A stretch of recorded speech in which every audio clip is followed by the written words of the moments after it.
Olá, pessoal, tudo bem? Voltamos com as nossas videoaulas. Esta é a primeira situação de aprendizagem do terceiro bimestre. Eu espero que essa videoaula consiga ajudá-los a entender melhor o conteúdo e também consiga ajudá-los a responder as questões desta situação de aprendizagem. Eu espero que todos estejam bem. Eu os convido a prestarem atenção nesta videoaula. Você sabe que pode interromper o vídeo a qualquer momento, a fim de que vocês tenham melhor aproveitamento do conteúdo. Vou compartilhar a tela neste momento, para que vocês possam acompanhar.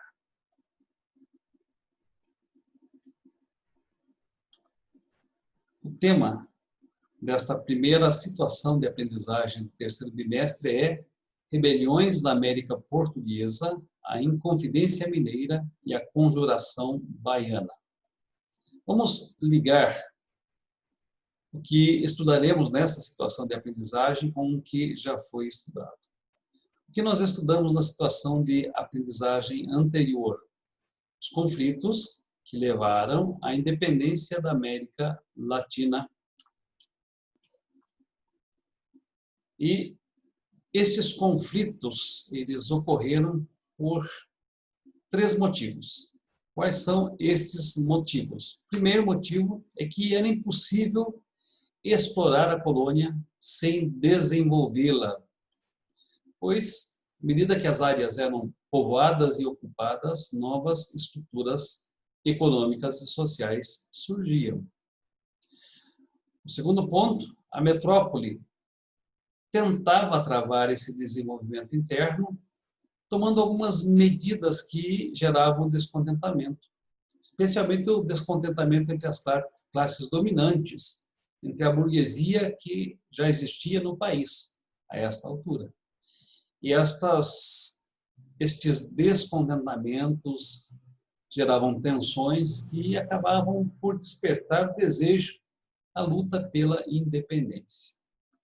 O terceiro ponto é que ideias vindas de outras nações, especialmente através das revoluções inglesa, a independência dos Estados Unidos e da francesa, elas chegavam ao Brasil, através de jornais, através de lojas maçônicas e através de estudantes da elite burguesa que iam para a França ou para outros países europeus estudar. Nós vamos, nessa situação de aprendizagem, estudar dois movimentos que desejavam, de certa forma, prepararam a independência do Brasil. O primeiro aconteceu em 1789, em Minas Gerais, a Inconfidência Mineira. Você já deve ter ouvido falar sobre a Inconfidência Mineira, especialmente sobre um de seus mártires, que foi Tiradentes. Pensando nessa data, 1789, você se lembra de alguma revolução que ocorreu neste período, exatamente nesta data? Se não se lembra, a Revolução Francesa teve esta data como o ano em que, historicamente, se deu a consumação da Revolução. Mas antes mesmo da Revolução Francesa, nós vamos observar uma outra revolução. No ano de 1776, ocorreu a independência dos Estados Unidos. E no ano 1789, ocorreu a Revolução Francesa.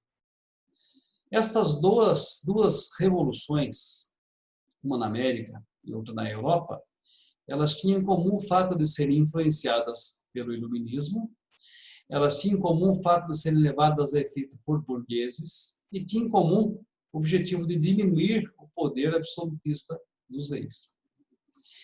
Estas revoluções, por outro lado, eles influenciaram movimentos revolucionários no Brasil. Dentre eles, a Inconfidência Mineira, em 1789, e a Conjuração Baiana, em 1798. Observemos o contexto de Minas Gerais. Os filhos das famílias mais ricas de Minas Gerais, famílias que tinham prosperado com a mineração, eles eram mandados para a Europa para estudar. E lá na Europa, estes entraram em contato com ideias iluministas, especialmente ideias que provocaram a independência dos Estados Unidos. Importante destacar que a Inconfidência Mineira se relaciona mais com a independência dos Estados Unidos do que com a Revolução Francesa, que se deu no mesmo ano. Ao comparar as condições políticas e econômicas destes países, né, percebiam que o sistema colonial entrava em choque com as ideias liberais dos burgueses. E que ideias liberais eram estas? A ideia de que o Estado deveria interferir o quanto menos na economia, a ideia de que o rei deveria interferir quanto menos nos negócios burgueses. E então estes grupos de filhos da elite mineira que foram estudar nos Estados Unidos começaram a organizar grupos de discussão e a tramar projetos revolucionários. Um segundo contexto específico de Minas que influenciou na ocorrência da Inconfidência foi a situação desta província. E que situação era esta? Minas Gerais estava passando nesse período por um processo de decadência. Vocês devem saber que Minas recebeu esse nome por causa da mineração do ouro e diamantes que havia naquele estado. Pois bem, tais metais preciosos, explorados desde longa data, estavam entrando num processo de decadência. E o trabalho dos mineiros tornava-se cada vez menos rentável, ou seja, eles conseguiam minerar pouca quantidade de ouro. Mas, como nós éramos ainda dependentes da metrópole, dependentes de Portugal, Portugal mantinha a mesma ganância exploradora. E ela acreditava que a quantidade de ouro estava diminuindo, não porque as minas estavam se esgotando, mas porque estava ocorrendo o contrabando, porque estavam ocorrendo extravios e porque a administração não estava prestando atenção na atitude dos mineiros. Muito bem, não compreendendo o problema real dos mineiros, a metrópole continuava exigindo pesados impostos. E esses impostos, não sendo pagos, iam se acumulando. O clima de tensão chegou ao ponto mais alto quando foi instituída a derrama. E o que era a derrama? A derrama era um sistema de cobrança de impostos que permitia, inclusive, que a guarda invadisse as casas e confiscasse os bens que correspondiam aos impostos devidos. De fato, um ato de intromissão, de invasão e de desrespeito às liberdades individuais, que estavam sendo tão discutidas nos países que já haviam passado por revolução e que eram ideias tão próprias do iluminismo. Neste contexto, surgiu um grupo formado por padres, por militares, por elementos da classe média, dispostos a iniciar o movimento no dia da derrama. Observe que deste grupo participavam poetas como Cláudio Manuel da Costa e Tomás Antônio Gonzaga, e coronéis como Domingos de Abreu Vieira e Francisco Antônio de Oliveira Lopes. Também um padre, o padre Rolim, e um cônego, o cônego Luiz Vieira da Silva. O minerador Inácio José de Alvarenga Peixoto e o alferes Joaquim José da Silva Xavier, apelidado de Tiradentes. O que desejavam os inconfidentes nesse período? Eles desejavam aqui 7 coisas. Primeira coisa, libertar o Brasil de Portugal, criando uma república, cuja capital seria em São João del Rei. Segundo, adotar uma nova bandeira com um triângulo no centro, com a frase latina, libertas quae sera tamen, ou seja, liberdade ainda que tardia. Terceiro desejo destes inconfidentes, desenvolver indústrias no país. Quarto desejo, criar uma universidade em Vila Rica. Quinto desejo, criar um serviço militar obrigatório. Sexto desejo, incentivar a natalidade. Observe bem como era o contexto da época. Incentivar a natalidade, oferecendo pensões para mães que tivessem bastante filhos. E tem o 7º desejo, estimular a agricultura através de doação de terras às famílias mais pobres. Projetos ousados para a época, 1789. É interessante que aqui eles já viam a liberdade como tardia. E o Brasil só foi se tornar livre de fato em 1822, bem mais tarde ainda. Bem, tais planos eram ousados, mas eles não estavam organizados para implantar estes planos. Por quê? Porque eles não tinham nem armas para conquistar o poder, não contavam com o apoio popular, que as propostas não atingiam as classes mais pobres e também não condenavam de pronto a escravidão. Para derrotá-los, bastou que um coronel chamado Joaquim Silvério dos Reis, que se tornou símbolo de traição, ele denunciasse os inconfidentes ao governador de Minas Gerais. E observe o porquê ele denunciou, em troca do perdão de suas dívidas junto à Fazenda Real. O que aconteceu? Todos os participantes da Inconfidência Mineira foram presos, foram julgados e foram condenados. 11 deles receberam a sentença de morte. Mas Dona Maria I, rainha de Portugal, modificou a pena para degredo perpétuo. O que é degredo? É quando uma pessoa é mandada embora para um lugar que nunca mais pode voltar para a sua terra. Então, ela comutou a pena para o degredo perpétuo em colônias portuguesas da África. Mas um deles teve a pena de morte mantida, que foi Tiradentes. E olha que interessante, ele era o mais pobre dos demais. Mas também foi o único que manteve até o final o ideal de libertar o país. Ele foi enforcado em praça pública no Rio de Janeiro. Sua cabeça foi cortada e levada à Vila Rica para ser pregada em um poste. E aqui a palavra é poste. O resto do seu corpo foi dividido em 4 partes e pregado pelos caminhos de Minas Gerais. Sua casa foi arrasada e salgada, sendo seus filhos declarados infames. Olha, um bom tema para pesquisa aqui. Por que sua casa foi salgada? Pesquisem isso. Vale lembrar que a Inconfidência Mineira não era uma revolta de caráter popular. Ela visava apenas o fim da opressão portuguesa, que prejudicava quem?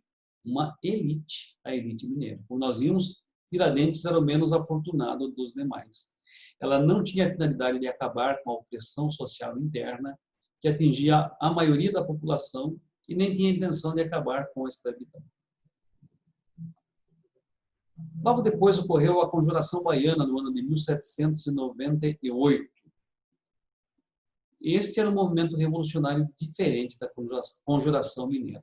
Por que ele era diferente? Porque, enquanto em Minas, esse movimento foi organizado por intelectuais, por ricos proprietários, por gente de elevada posição social, na Bahia, além dos homens ricos e cultos, houve também a participação de pessoas de camadas mais humildes, incluindo alfaiates, soldados e escravos, que, inconformados com a fome e a miséria, promoviam saques frequentes a depósitos e carregamento de alimentos. Quais eram os objetivos desta conjuração? Primeiro objetivo, romper com a dominação portuguesa e proclamar também uma república democrática. Segundo, abolir com a escravidão do negro. Observe que esse movimento já pensava em abolir a escravidão. Terceiro, aumentar a remuneração dos soldados. Quarto, abrir os portos brasileiros para os navios de todas as nações. E quinto, melhorar as condições gerais. Desculpe, é quinto mesmo. 2 vezes o número 4 aqui, pessoal. E quinto, melhorar as condições de vida do povo. Estes objetivos eles eram bem mais ousados que os objetivos da Inconfidência Mineira. Embora tivessem alguns pontos em comum, por exemplo, os dois queriam proclamar a República, a Inconfidência Mineira não falou nada sobre a libertação dos escravos. Já a Conjuração Baiana propunha a abolição da escravidão. A Inconfidência Mineira não falou nada sobre a remuneração dos soldados, ao passo que a Conjuração Baiana, sim. A Inconfidência Mineira também não pensou na abertura dos portos brasileiros às nações amigas, ao passo que a Conjuração Baiana, sim. E, muito menos, a Inconfidência Mineira pensou em melhorar as condições de vida do povo de modo geral. Lembre-se que era um movimento elitista, era só as elites burguesas que queriam ter a sua situação melhorada, ao passo que a Conjuração Baiana pretendia melhorar as condições de vida de todo o povo. Outro ponto que eles têm em comum, além do desejo de proclamar a República, é que eles eram inspirados nas ideias revolucionárias do iluminismo: liberdade, igualdade e fraternidade. Qual foi a metodologia, né, dos conjurados da Bahia? Eles redigiram diversos panfletos e espalharam pelas portas das igrejas e nos lugares públicos. Esses panfletos ou folhetos, eles convidavam a participação do povo. Um dos folhetos dizia o seguinte: animai-vos, povo baiense, que está para chegar o tempo feliz da nossa liberdade, o tempo que seremos irmãos, o tempo em que todos seremos iguais. Muito bem. Preocupado com as repercussões que o movimento adquiria, o governo da Bahia procurou identificar os autores destes panfletos. Mais de 30 participantes do movimento foram presos e foram processados, e duras penas foram aplicadas aos rebeldes, observe mais uma vez, aos rebeldes de origem humilde. O alfaiate João de Deus do Nascimento, o aprendiz de alfaiate Manuel Faustino dos Santos, que só tinha 17 anos, e os soldados Luiz Gonzaga das Virgens e Lucas Dantas foram enforcados e esquartejados.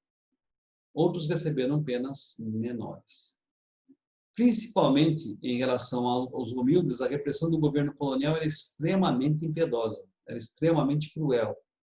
Por quê? Porque buscava, através desses métodos, intimidar e amedrontar a população, para que esta população não buscasse a sua liberdade, não buscasse a proclamação da República, e para que essa população permanecesse presa à exploração colonial. Espero que com esta videoaula eu tenha ajudado vocês a compreender um pouquinho mais este conteúdo e também consiga ajudar vocês a responder as questões. Se vocês procurarem no YouTube, há muitos vídeos sobre a Inconfidência Mineira, sobre a Conjuração Baiana, sobre esse tempo em que as ideias revolucionárias vindas de outros países influenciaram movimentos revolucionários no Brasil. Quero desejar a todos vocês um bom resto de semana. Um grande abraço a todos vocês, um grande abraço à família de vocês, a quem queremos agradecer pela participação junto a vocês na realização das atividades, no incentivo e no estímulo para a realização das atividades. Esse é um novo tempo, é uma nova época, é uma nova forma de estudar, mas vocês estão sendo treinados através dessa nova forma. Esta forma de estudos, que é uma forma que está crescendo no Brasil, no ensino EAD. Eu espero que vocês consigam tirar bastante proveito desses momentos de aprendizado. Um abraço, um beijo a todos.